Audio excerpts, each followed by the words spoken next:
नमस्कार दोस्तों, RBSC aspirants में आप सभी का स्वागत है। और हम पढ़ रहे थे एम्ब्रियोलॉजी और आज के लेक्चर में हम एम्ब्रियोलॉजी से रिलेटेड क्वेश्चन सॉल्व करेंगे। तो पिछली एग्जाम में फर्स्ट ग्रेड के दौरान जो पूछे गए क्वेश्चन है उनको सॉल्व करेंगे। सबसे पहले 2013 में ये क्वेश्चन पूछा गया है, आर्केंट्रियोन गुहा का निर्माण होता है। तो आप सबको पता है कि आर्केंट्रियोन गुहा है वो गैस्ट्रुला में पाई जाती है। गैस्ट्रुला हमने कल ही पढ़ा था। ब्लास्टुला में ब्लास्टोसील कैविटी होती है। गैस्ट्रुलेशन के दौरान वह ब्लास्टोसील कैविटी आर्केंट्रियोन कैविटी में बदल जाती है। तो ऑप्शन नंबर 3 सही हो जाएगा यहाँ पर। और अपना सेकंड क्वेश्चन है, देखो, शुक्राणु का वह भाग जिसमें जल अपघटनीय यानी हाइड्रोलाइटिक एंजाइम या फिर किण्वक होते हैं उसे कहते हैं।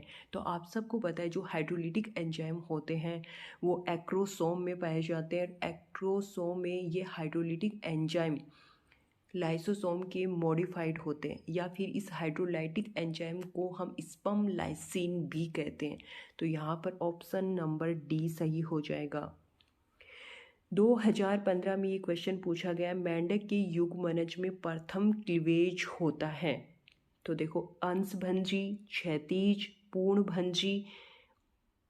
पूर्णभंजी समान और पूर्णभंजी असमान। तो आप सबको पता है जो मेंढक का अंडा होता है तो वो कैसा होता है, मीजोलेसिथल में आता है, यानी मध्यम मात्रा में योग पाया जाता है।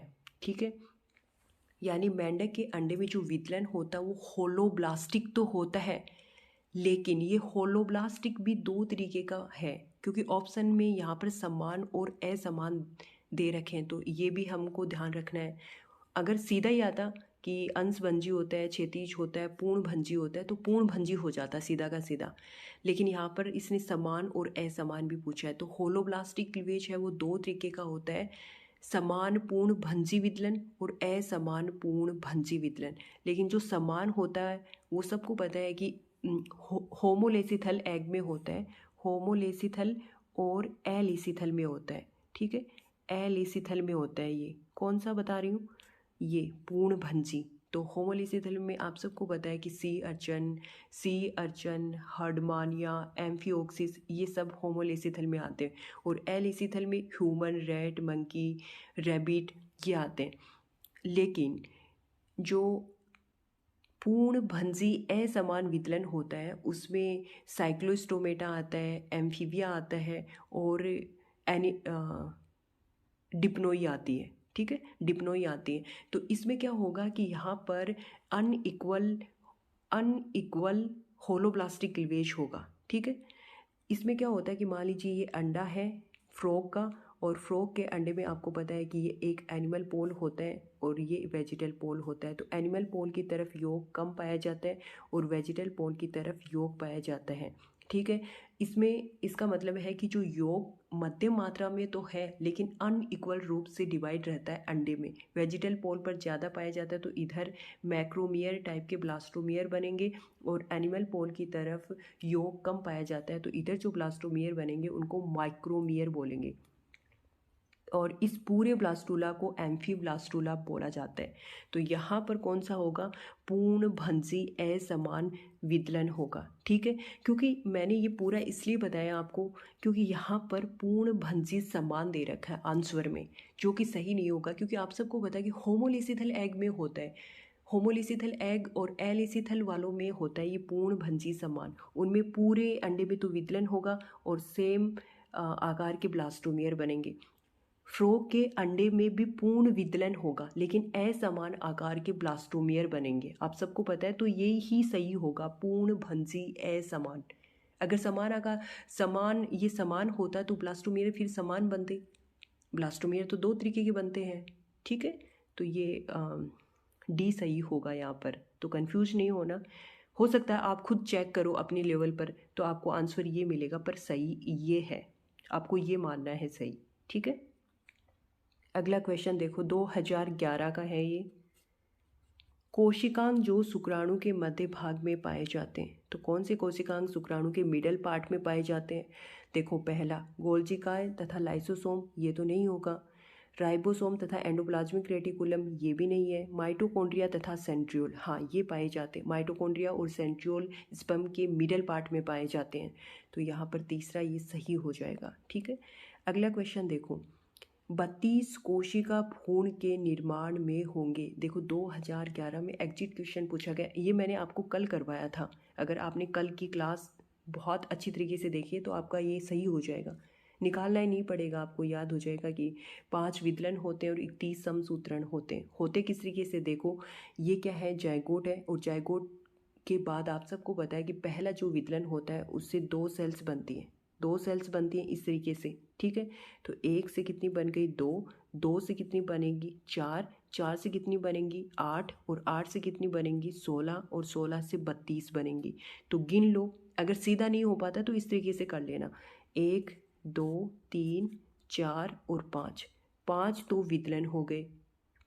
माइटोसिस किस तरीके से निकालोगे, नंबर ऑफ माइटोसिस n-1, और ये n क्या है, यानी अपने पास सेल कितनी है 32, तो सेल्स की संख्या होगी वो n है तो 32 है, तो 32 में से -1 कर दो, कितना हुआ 31 हो गया। तो समसूत्रण कितने होंगे 31 होंगे। तो यहाँ पर D सही हो जाएगा। कितना इंपॉर्टेंट क्वेश्चन है, देख लो आप अभी। और देखो हमने जो पढ़ा है ना उसी में से आ रहे हैं, तो अपना जो मैटर है ये बहुत डेप्थ में चल रहा है। अगर ये जो मैंने करवाया है अब तक, अगर वो भी आपको बहुत अच्छे तरीके से याद है तो एम्ब्रियोलॉजी के हाफ क्वेश्चन सोल्व कर लोगे आप, क्योंकि हाफ मैटर हमने पढ़ लिया और अभी अपना हाफ और बचा हुआ है। ठीक है, तो अगला क्वेश्चन देखो, ब्लास्टोपोर युक्त भ्रूण कहलाता है। तो आप सबको पता है गैस्ट्रुला कहलाता है। आप सबको पता है कि जब गैस्ट्रुला का फॉर्मेशन होता है तो ये जो पोर होता है ये ब्लास्टोपोर होता है, ये हाइपोब्लास्ट होती है, ये एपीब्लास्ट होती है, ये डोर्सल लिप होते हैं, और हाइपोब्लास्ट आगे एक्टोडर्म बनाती है, यहाँ पर ये मीजोडर्म और एंडोडर्म का फॉर्मेशन करती है। तो यहाँ पर जो पोर होता है ब्लास्टोपोर वो गैस्ट्रुला में पाया जाता है। ठीक है, अगला क्वेश्चन देखो, किस अंडे में माइक्रोपायल पाया जाता है। अगर मैटर बहुत अच्छे से पढ़ा है तो फटाक से क्लिक कर दोगे आपको कि ऑप्शन नंबर ए ही सही होगा, क्योंकि सेंट्रोलेसिथल कीट में ही माइक्रोपायल पाया जाता है। मैंने आपको डायग्राम भी बताया था, ये देखो योग है, सेंटर में योग पाया जाता है, और इधर परिधि की तरफ न्यूक्लियस पाया जाता है, और ये इसका जो है कोरियन वाला है, और आपको पता है यहाँ पर इस तरीके से माइक्रोपाइल पाया जाता है। और माइक्रोपाइल से आप सबको पता है कि स्पर्म एंटर होता है। ठीक है, और यहाँ पर देखो इसमें परिधि पर न्यूक्लियस प्रेजेंट होता है। ठीक है, और ये पूरा डायग्राम मैंने आपको बता रखा है, तो देख लो आप, माइक्रोपाइल यहाँ पर पाया जाता है। ठीक है, कीट में तो सेंट्रोलेसिथल है कीट का अंडा, क्योंकि सेंटर में योग पाया जाता है, तो पहला ही यहाँ पर सही हो जाएगा। अब देखो 8वां क्वेश्चन, विदलन की दर पीतक की मात्रा के व्युत्क्रमानुपाती होती है। कितना इजी क्वेश्चन है, बाल्फोर का नियम, बाल्फोर के नियम के अनुसार जहाँ पर पीतक की मात्रा ज़्यादा है वहाँ पर विदलन की दर क्या होगी, कम होगी। और अगला क्वेश्चन देखो, विदलन में होने वाला विभाजन, कंफ्यूज करने वाला क्वेश्चन है पर बहुत इजी है। अगर ज़्यादा नहीं लगाओगे दिमाग तब तो सही हो जाएगा, ज़्यादा लगा दोगे तो फिर गलत हो जाएगा। देखो विदलन में होने वाला विभाजन अर्धसूत्री और वृद्धि प्रवासता रहित समसूत्री, या फिर वृद्धि प्रवासता, या फिर असूत्री। तो आप सबको पता है विदलन में अर्धसूत्री तो हो ही नहीं सकता, अर्धसूत्री होता ही नहीं है विदलन में, समसूत्री विभाजन होता है और वृद्धि प्रवासता रहित होता है। आप सबको पता है ये जायगोट है और इसमें क्लीवेज स्टार्ट होता है, तो वहाँ पर सेल्स बनती हैं, ना कि उसके आकार में वृद्धि होती है। तो ये दूसरा क्वेश्चन सही हो जाएगा, वृद्धि प्रवासता रहित समसूत्री। ठीक है, अगला क्वेश्चन देखो, अंड जनन में निर्मित पोलर बॉडी। तो आप सबको पता है पोलर बॉडी कैसे होते हैं, अगुणित होते हैं, अगुणित होते हैं। देखो ये क्या है, ये आपको पता है कि प्राइमरी हू साइट है। ठीक है, और प्राइमरी हू साइट में अर्धसूत्री विभाजन फर्स्ट होगा, जिससे दो बनेंगी, एक सेकेंडरी हू साइट बन जाएगी और एक पोलर बॉडी बनेगी। तो अर्धसूत्री विभाजन हुआ है तो इसमें क्या होंगी, ये हाफ हाफ होंगी, ये द्विगुणित है तो ये दोनों क्या होंगी, अगुणित होंगी, और ये पोलर बॉडी है, और ये यहाँ पर सेकेंडरी हू साइट है। सेकेंडरी हू साइट का आकार बड़ा होता है क्योंकि यहाँ पर साइटोप्लाज्म का असमान वितरण होता है और अर्धसूत्री विभाजन फर्स्ट होता है। तो ये मैंने बताया था आपको, तो अगुणित होता है। तो यहाँ पर पहला ही सही हो जाएगा। अगला देखो, स्टोन प्रोटीन्स में अधिकता होती है, ये थोड़ा सा अलग ले लिया मैंने। स्टोन प्रोटीन्स में अधिकता होती है, तो आप सबको बताइए आर्जिनिन और लाइसिन प्रोटीन की अधिकता होती है। ये क्वेश्चन भी पूछा गया तो इम्पॉर्टेंट है। अगला देखो, फर्टिलाइजिन के लिए सत्य कथन है, ये मैंने बहुत अच्छी तरीके से बताया था आपको। तो इसके ऑप्शन देखो, पहला कौन सा है, देखो, एक वसा जो शुक्राणु की सतह पर पाई जाती है, एक ग्लाइकोप्रोटीन जो शुक्राणु की सतह पर पाया जाता है, एक ग्लाइकोप्रोटीन जो अंडाणु की सतह पर पाया जाता है, एक वसा जो अंडाणु में पाई जाती है। तो सबको पता है कि एंटी फर्टिलाइजेशन है वो ओवम की सरफेस पर पाई जाती है। इस तरीके से मैंने आपको बताया था कि ये एंटी फर्टिलाइजिन है और ये एक तरीके की ग्लाइकोप्रोटीन है, और इसके बारे में F.R. लीली ने बताया था। ठीक है, F.R. लीली ने बताया था। ठीक है, तो ये क्या होगा, इसमें एक ग्लाइकोप्रोटीन, ये तो नहीं होगा क्योंकि शुक्राणु पर थोड़ी ना पाया जाता है, अंडाणु की सतह पर पाया जाता है। एक ग्लाइकोप्रोटीन जो अंडाणु की सतह पर पाया जाता है, तो यहाँ पर तीसरे नंबर वाला सही होगा। ठीक है, और आप सबको पता है कि स्पर्म पर क्या पाया जाता है, ये स्पर्म है और इसकी सरफेस पे भी प्रोटीन पाई जाती है, तो वो प्रोटीन कौन सी होगी, एंटी फर्टिलाइजिन, ये एक तरीके की एसिडिक प्रोटीन है। ठीक है, तो ये मैंने आपको बताया था, तो यहाँ पर ये तीसरा सही हो जाएगा। अब ये अगला क्वेश्चन देखो, 2018 में पूछा गया है। वह प्रवास था जिसमें विकासशील भ्रूण के विभिन्न भावी भाग सतह पर अपना फाइनल स्थान ग्रहण कर लेते हैं, कहलाती है। तो आप सबको पता है ये गैस्ट्रुला कहलाता है। गैस्ट्रुला के दौरान विकासशील भ्रूण अपना फाइनल स्थान ग्रहण कर लेता है। ठीक है, तो यहाँ पर ये 3 नंबर सही हो जाएगा। अगला देखो, परिवर्तन की प्रक्रिया में सही क्रम है, ये भी 2018 में आया हुआ क्वेश्चन है। तो देखो, निषेचन, और निषेचन के बाद में युग्मनज, युग्मनज के बाद ब्लास्टुला, फिर मोरुला और फिर विदलन। तो ये तो गलत हो गया क्योंकि निषेचन के बाद में युग्मनज तो होता है, लेकिन युग्मनज के बाद में विदलन होता है, तो ये तो गलत हो गया। अगला देखो, विदलन, विदलन के बाद में युग्मनज और फिर निषेचन, सबसे पहले तो निषेचन ही होगा फिर युग्मनज होगा, तो ये भी गलत हो गया। अगला देखो, निषेचन के बाद में युग्मनज, युग्मनज के बाद में विदलन, विदलन के बाद में मोरुला, फिर ब्लास्टुला और फिर गैस्ट्रुला, तो ये यहाँ पर सही होगा। तो ये 3 नंबर बिल्कुल सही है, ये परिवर्तन की प्रक्रिया का सही क्रम है। ठीक है, अब देखो, अब जो क्वेश्चन देख रहे थे वो तो पूछ गए हैं, यानी अपनी जो फर्स्ट ग्रेड एग्ज़ाम थी उसमें आए हुए थे 2011, 15 और 18 में ये पूछे गए थे, 11, 13, 15 और 18 में। ठीक है, अब हम गैमेटोजेनेसिस, आप सबको पता है कि गैमेटोजेनेसिस के प्रोसेस के दौरान स्पर्मेटोजेनेसिस और हूजेनेसिस होता है।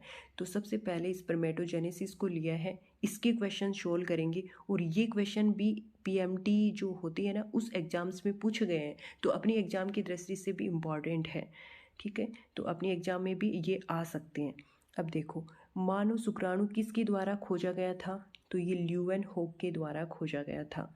अब देखो दूसरा क्वेश्चन, एक प्राथमिक स्पर्मेटोसाइट से शुक्राणु जनन में कितने शुक्राणु बनते हैं। देखो ऐसा, ये क्वेश्चन मैंने करवाया भी था, तो यहाँ पर 4 बनते हैं। किस तरीके से बनते हैं, देखो ये प्राइमरी स्पर्मेटोसाइट है और यहाँ पर असूत्री विभाजन फर्स्ट हो गया, ये सेकेंडरी स्पर्मेटोसाइट बन गए। ठीक है, यहाँ पर असूत्री विभाजन सेकंड हो गया और इससे 2 स्पर्मेटिड बन गए और इससे भी 2 बन गए, और ये स्पर्मेटिड आगे चल कर के शुक्राणु का निर्माण करते हैं इस तरीके से। ठीक है, तो प्राथमिक स्पर्मेटोसाइट से कितने बन गए, 4 बन गए, तो यहाँ पर ये सी नंबर सही हो जाएगा, 4 बन जाएंगे। अगला देखो, शुक्राणु का निम्न में से कौन सा भाग सेंट्रियोल से निकलता है। तो आप सबको पता है सेंट्रियोल से पूंछ निकलता है। ठीक है, कैसे निकलता है, देखो ये जो नेक होती है इसमें 2 सेंट्रियोल पाए जाते हैं, ये तो प्रोक्सिमल होता है, ये डिस्टल होता है। इससे एक्सियल फिलामेंट निकलता है, ये एक्सियल फिलामेंट मिडल पार्ट में आता है। ठीक है, और ये एक्सियल फिलामेंट आगे चल करके आपको पता है टेल का निर्माण करता है। तो मिडल पार्ट के एंड पर एक रिंग सेंट्रियोल पाया जाता है, इससे ये निकलता है, तो ये टेल हो गई। ठीक है, तो ये टेल वाला पार्ट है जो सेंट्रियोल से निकलता है, तो ये यहाँ पर पूंछ हो गया। ठीक है, तो यहाँ पर 4 नंबर सही हो जाएगा। अगला देखो, परिपक्व शुक्राणु के सिर में कोशिका द्रव्य की मात्रा होती है। तो आप सबको पता है बहुत कम मात्रा में उपस्थित होती है कोशिका द्रव्य, और वो बहुत ही कम मात्रा में एक पतली परत के रूप में पाया जाता है जिसको हम मेंचेट कहते हैं। ये मैंने बताया था आपको जब स्पर्म की स्ट्रक्चर बताई थी तब की बात है। अगला वाला क्वेश्चन देखो, मानव शुक्राणु का कौन सा भाग अंडे में प्रवेश करता है? तो पूरा शुक्राणु तो नहीं करता क्योंकि टेल वाला पार्ट शुक्राणु अंडाणु में प्रवेश नहीं करता, केवल सिर नहीं, माइटोकॉन्ड्रिया भी करता है, मिडल पार्ट भी जाता है, तो ये भी गलत हो गया। हेड और मिडल पार्ट, तो ये सही है क्योंकि हेड में एक्रोसोम होता है और मिडल पार्ट में माइटोकॉन्ड्रिया होता है, तो ये दोनों प्रवेश करेंगे, तो यहाँ ऑप्शन नंबर 3 सही हो जाएगा। ठीक है, अब देख लो इस तरीके से क्वेश्चन पूछे जाते हैं। तो हमने जो पढ़ा ना उसी में देखो एकदम से सारे क्वेश्चन सही हो रहे हैं अपने। अगला देखो, एक्रोसोम तथा केंद्रक के मध्य स्थित रिक्त स्थान को क्या कहते हैं? ये मैंने बहुत अच्छी तरीके से आपको याद करवा दिया है। अगर आपने थ्योरी अच्छे से पढ़ी है ना तो सारे क्वेश्चन सॉल्व हो जाएंगे। देखो, ये मैंने कहा था कि ये एक्रोसोम है और यहाँ पर ये न्यूक्लियस है। इस तरीके से न्यूक्लियस आपको पता है इलोंगेटेड होता है स्पर्म का, और बीच में जो स्पेस पाया जाता है इसको परफोर्टोरियम कहा जाता है। तो यहाँ पर ये दो नंबर सही हो जाएगा। अगला देखो, शुक्राणु के मध्य भाग में उपस्थित कोशिका द्रव्य की पतली परत कहलाती है। तो सबको पता है ये मैनचेट या फिर मैनचेटी कहलाती है, आपको पता है इस तरीके से पाई जाती है मिडल पार्ट में। अगला देखो, युग्म जनन की क्रिया हेतु आवश्यक विटामिन होते हैं, ये भी मैंने लिखवाया है। तो ए और ई होते हैं, स्पर्मेटोजेनेसिस की क्रिया के लिए आवश्यक विटामिन ए और ई होते हैं। नोट्स पलट के देखना, ये बहुत अच्छी तरीके से लिखवाया हुआ है आपको। ठीक है, अगला क्वेश्चन देखो, शुक्राणु के एक्रोसोम का कार्य है। ऑप्शन देखो, गैमीट्स के केंद्रकों के संयोजन में सहायता करता है, ये तो गलत है, एक्रोसोम ये काम नहीं करता। शुक्राणु की गतिशीलता में सहायक है, ये भी नहीं है क्योंकि माइटोकॉन्ड्रिया ऊर्जा देता है गति करने के लिए। और शुक्राणु के अंडे में प्रवेश करने में सहायक होना, ये सही है, ये शुक्राणु के एक्रोसोम का कार्य है जो अंडे में प्रवेश करने में सहायक होता है। ठीक है, तो यहाँ पर ये ऑप्शन नंबर 3 सही हो जाएगा। अगला देखो, एक परिपक्व शुक्राणु का सिर बना होता है, तो किसका बना होता है? देखो ऑप्शन, लंबित केंद्रक और एक्रोसोम, ये तो सही बात है क्योंकि इलोंगेटेड न्यूक्लियस होता है और एक्रोसोम ये मिलकर के स्पर्म का हेड बनाते हैं। ठीक है, अब माइटोकॉन्ड्रिया, कोशिका द्रव्य और केंद्रक ये तो मिडल पार्ट में होते हैं, तो ये गलत हो गया। 2 तारकाय और एक अक्षीय तंतु, ये भी गलत हो गया क्योंकि तारकाय तो ये 2 सेंट्रियोल होते हैं, वो तो नेक में प्रेजेंट होते हैं। उपरोक्त सभी ये तो गलत है ही, तो फर्स्ट नंबर यहाँ पर सही हो जाएगा। ठीक है, अगला क्वेश्चन देखो, उपरोक्त में से कौन सा भ्रूणीय स्तर युग्मकों का निर्माण करता है या फिर होता है? तो कौन से भ्रूणीय स्तर से युग्मकों का निर्माण होता है? तो ये मीजोडर्म से होता है। ठीक है, तो आपको ये याद करना है कि मीजोडर्म से होता है। अगला देखो, ये भी देखो यहाँ पर लगाए हुए नहीं है, वो भी क्वेश्चन पूछे गए हैं एग्जाम में, जो ऊपर वाले क्वेश्चन है ना वो भी। अगला क्वेश्चन देखो, सर्टोली कोशिकाओं का नियमन कौन सी पिट्यूटरी हार्मोन से होता है? तो ये मैंने बहुत अच्छी तरीके से आपको बताया था, एफएसएच से होता है नियमन। कैसे होता है? देखो, हाइपोथैलेमस है और हाइपोथैलेमस ये गोनेडोट्रोपिन रिलीजिंग हार्मोन स्रावित करता है और ये एक्शन करता है पिट्यूटरी ग्लैंड पर, और पिट्यूटरी ग्लैंड भी 2 हार्मोन स्रावित करता है, एक एलएच ल्यूटिनाइजिंग हार्मोन और दूसरा है एफएसएच, और ये एफएसएच एक्शन करेगा सर्टोली सेल्स पर। तो क्या पूछा है? सर्टोली कोशिकाओं का नियमन कौन से पिट्यूटरी हार्मोन से होता है? तो ये एफएसएच से होता है। ठीक है, और ये अगला क्वेश्चन देखो 2010 में पूछा गया है। अब देखो, ये मानव शुक्राणु के विषय में निम्नलिखित में से कौन सा एक कथन सही है? इस तरीके के क्वेश्चन आते हैं। तो ये देखो, एक्रोसोम कोई खास कार्य नहीं करता, ये तो गलत है। क्यों नहीं करता? करता है।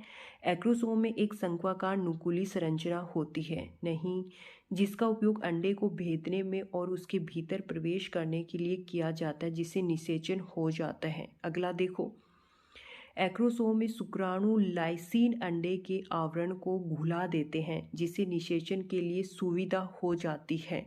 ठीक है, अगला देखो, एक्रोसोम एक संवेदी संरचना का कार्य करता है जिससे शुक्राणु अंडाणु की ओर आगे बढ़ता जाता है। तो यहाँ पर जो सही होगा वो तीसरा होगा, 3 नंबर सही होगा। ये क्या करता है,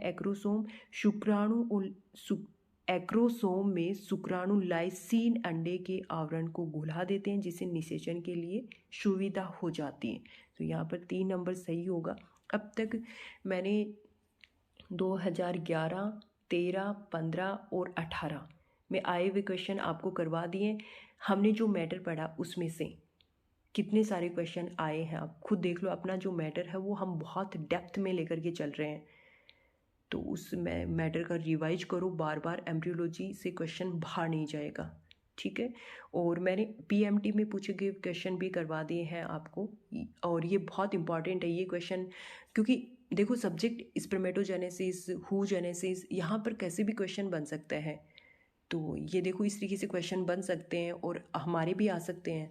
ठीक है, तो आगे हम हूजेनेसिस को लेकर के चलेंगे। क्वेश्चन बहुत सारे हैं, इतने सारे हैं कि देखो सारे क्वेश्चंस तो हो नहीं सकते, आप ये आपको भी पता है। ठीक है, तो जो इम्पॉर्टेंट है वो हम कर लेंगे। ठीक है, तो आज की इस वीडियो लेक्चर में इतना ही। जय हिंद, जय भारत।